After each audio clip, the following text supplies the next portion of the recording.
Most people think quiet means weak, but silence often hides something far more powerful. In a world that rewards the loudest voice in the room, quiet people are often misunderstood. They are seen as shy, passive, or even uncertain. But what many people fail to realize is that silence is not always emptiness. Sometimes silence is observation. Sometimes it is strategy. Quiet people spend far more time watching than talking. While others rush to fill every moment with words, they take a step back and absorb what is happening around them. They listen closely, they observe carefully, and over time, they begin to notice things that most people completely miss. They notice the small things: a sudden change in someone's tone, a pause before an answer, a forced smile that doesn't reach the eyes, the subtle tension in a conversation that everyone else ignores. While others hear words, quiet people often hear meaning. Because when you're not constantly speaking, your mind has room to process. Your attention isn't divided between talking and thinking.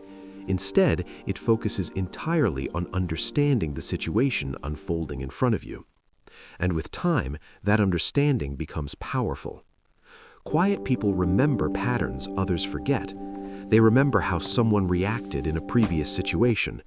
They notice inconsistencies in behavior. They remember who said something and who meant something completely different.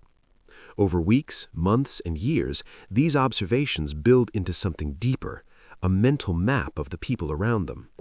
They begin to understand personalities, intentions, and motivations in ways that others simply don't. While loud voices dominate conversations, quiet minds are quietly studying the room.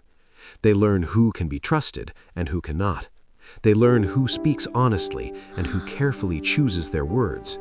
Because they spend so much time observing, quiet people often recognize motives long before anyone else does. And that awareness changes everything. Silence becomes a shield. It protects them from revealing too much too quickly. But over time, that same silence can also become a weapon. Not a weapon of aggression, but a weapon of knowledge. Because knowledge changes how you move through the world. It shapes how you respond, who you trust, and when you choose to act. And often, the person who truly understands the room has more influence than the person trying to control it. Quiet people rarely reveal everything they know. They watch, they listen, they learn, they calculate. They don't feel the need to speak just to be heard. But when a quiet person finally decides to say something, people suddenly realize something important. They should have been listening the whole time.